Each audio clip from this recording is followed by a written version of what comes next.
4 hours later, the fish was still moving onwards, pulling the skiff. An old man was still braced solidly with the line across his back. The fish had been hooked at noon, but the old man had not yet been able to see it. There were 2 more hours before sunset.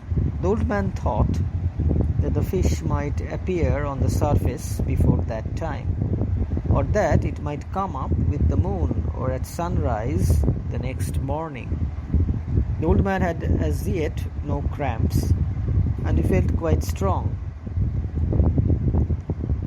He felt that it was the fish which was in trouble because of the hook sticking in its mouth. But the old man wished that he could see the fish at least once to know what kind of an opponent he had to deal with. The fish did not change its course nor its direction all that night. The old man could do nothing to the fish, just as the fish could do nothing to the old man. Now the old man's mind turned to baseball. He wondered what were the results in the grand leagues. He wished he had a radio. Then he wished he had the boy with him. No one should be alone in old age, he thought. But he could not help being alone. He told himself that he must eat the tuna which he had caught in order to keep strong.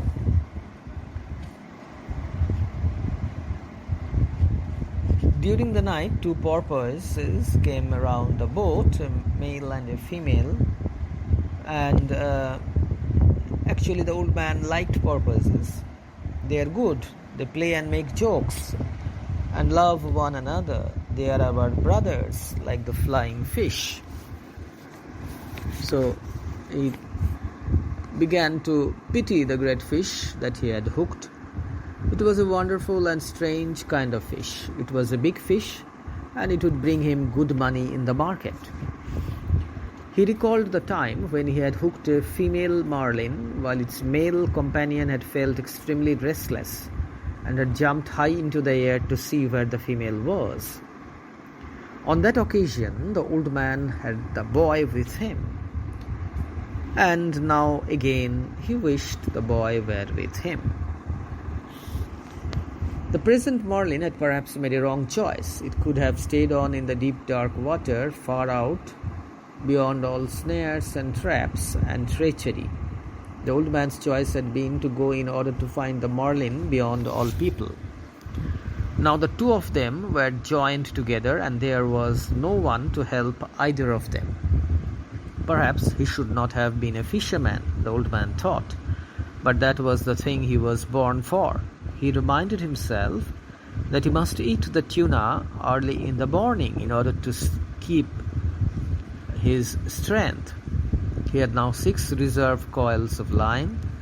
There were 2 from each bait he had severed, and the 2 from the bait which the fish had taken. And all the coils were connected. Again and again he keeps thinking of the boy. But of course he did not have the boy at that point of time. He was quite alone.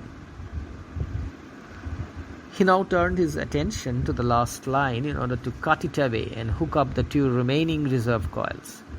Now everything that could cause trouble had been attended to, and he had a huge reserve of fish. And he said aloud to the fish, quote, "Fish, I'll stay with you until I am dead," unquote. In other words, the old man was determined to see the whole thing to its end. The boat was still moving steadily. Then the sun rose, and the old man realized the fish had been heading north. If the fish were now to turn with the current, that would be an indication that it was getting tired. When the sun had risen further, the old man realized that the fish was not getting tired. There was only one favorable sign. The fish was now moving at a lesser depth. The fish might now jump upwards out of the water. The old man wished that the fish should jump.